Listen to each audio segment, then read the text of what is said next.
Hi everyone, Robert here. I wanted to bring a little update to you on my network closet.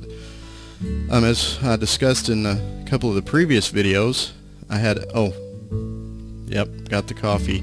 I had bought a new machine to make a new router out of for my DMZ zone, and I also got a new 16-port switch. And so now I've got two machines and two switches, and of course the servers down below if you've watched my previous videos, but it's getting to be quite a bit of equipment, so I needed a solution for mounting all of that equipment, and I came up with an idea of building just a faceplate that would cover the shelf for the network equipment, and do cutouts and stuff for mounting the switches and the router machines and all that good stuff, to kind of give it a nice custom look, you know. So I enlisted the help of my dad, and I went over to his place, and we went to Lowe's and bought a piece of wood. And I had previously taken measurements of my network closet, the shelf area, and all of the pieces of equipment that needed to go into this. And so I took those to him, and he drew out all of the measurements on the wood and cut out all of the spots for each piece of equipment. And I also put a fan system in it.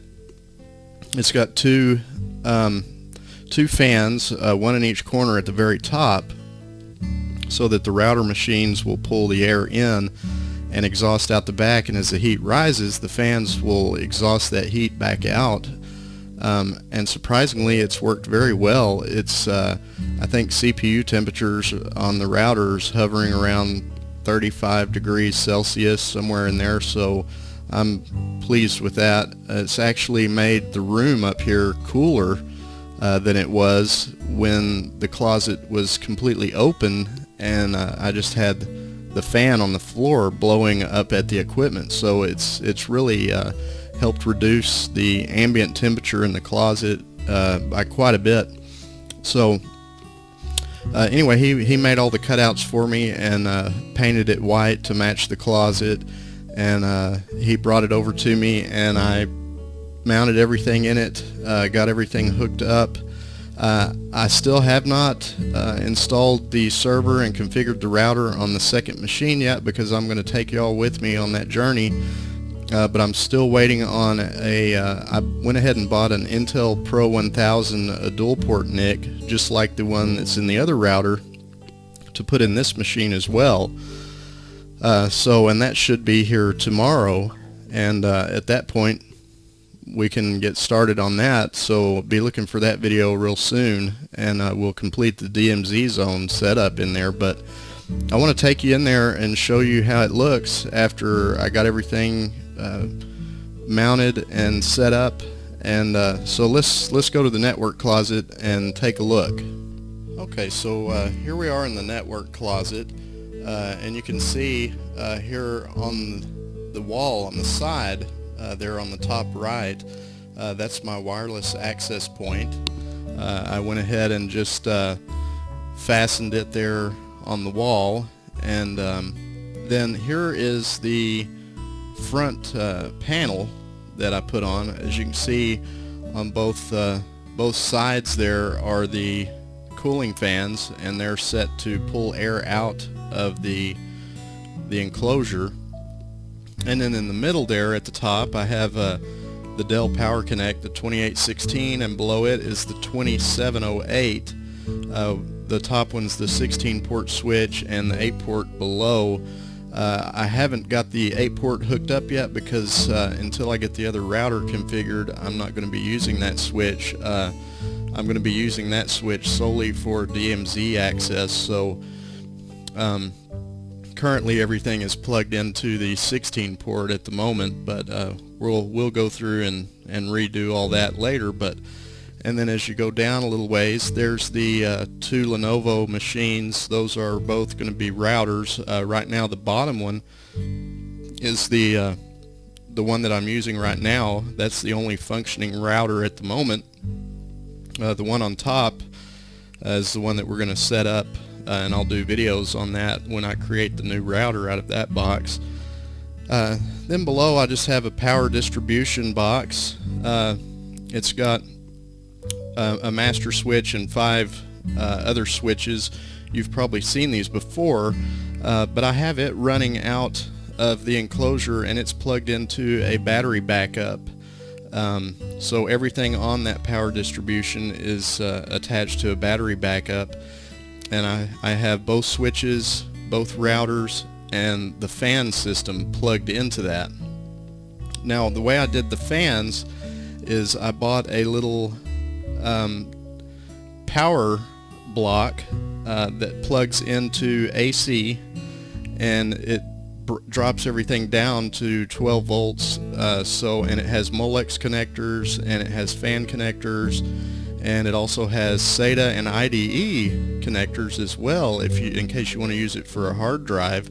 But I'm just using it to power these little fans, and I've got the box here. They are Cooler Master fans. They're 90 millimeter, and they run at 1900 RPM, and they're very, very quiet. They don't push a whole lot of air, but they're perfect just for pulling the hot air out from the top of that enclosure, and it keeps everything very cool. Then there on the right is my DOCSIS 3 modem, and as we go down to the bottom there on the floor, on the right, that's my NAS for free, my BSD storage box and Plex Media server, and next to it is the Western Digital 2 terabyte drive that runs backups for that entire machine.